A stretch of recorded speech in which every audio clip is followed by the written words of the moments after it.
Bom dia, pessoal, tudo bem?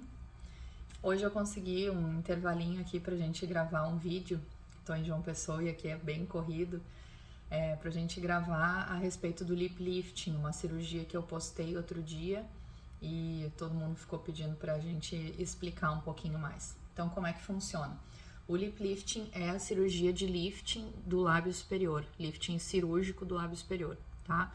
Quando a gente vai acontecendo o processo do envelhecimento ao longo dos anos, uma das coisas que também envelhece e é absorvida são os ossos da face, tá?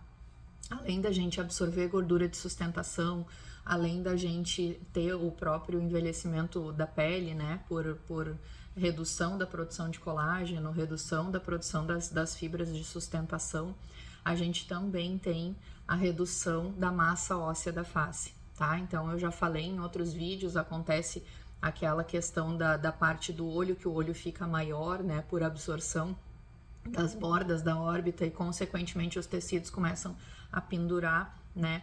E vai acontecer também a absorção da ponta daqui do osso nasal, tá? Que é uma estrutura importante de sustentação da base do nariz, que dá a angulação aqui do nariz, e também do lábio superior, tá?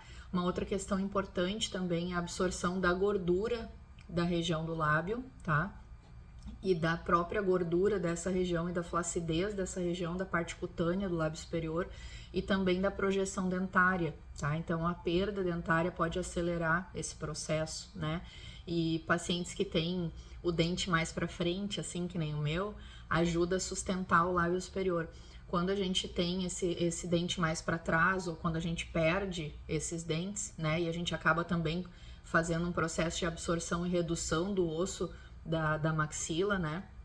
A gente também acaba acelerando esse processo, tá? Então, é um conjunto de coisas, de processos de envelhecimento que acontecem todos ao mesmo tempo e que somados acabam fazendo a inversão do lábio. Então, o que vai acontecer? A gente perde sustentação aqui, perde sustentação de maxila, perde gordura labial e isso aqui começa a acontecer, ó, tá? O lábio começa a inverter. Então, muitos pacientes chegam pra gente querendo fazer preenchimento labial, porque, meu lábio da parte superior tá muito fina. E aí a gente faz essa avaliação, mede a distância entre a base do nariz e o início do lábio superior, e a gente percebe que quando a gente levanta isso, o paciente tem um lábio sim, só que ele tá escondido, tá? Então, esse aumento, muitas vezes o paciente já é jovem e já tem esse aumento, tá? Dessa distância entre a base nasal e o lábio superior. Então, com o envelhecimento, esse aumento, essa distância fica ainda maior e isso vai fazer com que o processo de envelhecimento pareça ainda mais acelerado. Porque se vocês observarem, a gente tem que dividir a face em 3/3, tá? Então, essa distância aqui tem que ser igual a essa distância aqui, que tem que ser igual a essa distância aqui, tá? Quando essa distância é muito maior, é muito diferente, a gente acaba ficando com uma discrepância, o rosto parece que tá mais comprido, a gente às vezes olha, né, quem não tá acostumado, não tem o olho treinado, a gente olha e consegue perceber que existe ali um sinal de envelhecimento, mas quando a gente não tem o olho treinado, não tá acostumado a fazer isso, a gente não sabe dizer o que é, né? Então, uma das coisas que a gente olha para a pessoa e percebe essa pessoa tá envelhecida ou tem uma aparência mais de pessoa de mais idade, é justamente esse lábio mais fino e essa distância aumentada, tá? Um jeito bem grosseiro, assim, da gente avaliar se vocês quiserem fazer isso em casa, é a gente colocar o dedinho aqui, ó, e o meu dedo tem que ficar todo coberto. Meu dedo tem que conseguir cobrir toda a parte cutânea, tá? Então eu não tenho indicação de fazer essa cirurgia. Mas se a gente quiser medir, a gente considera que a distância ideal entre a base nasal e o início do lábio superior na mulher seja em torno de 1,8 centímetros e no homem em torno de 2 centímetros. Qualquer distância maior do que 2 já nos dá a certeza de ter que indicar esse procedimento, tá? Uma coisa que acontece muito que não fica legal é que quem desconhece esse tipo de situação, que não sabe avaliar, não está acostumado, sei lá, né? Tem muita gente que infelizmente não faz cirurgia, acaba não indicando a cirurgia também. Eu não faço a maior parte das cirurgias e isso não significa que eu não mande os meus pacientes para o cirurgião plástico, né?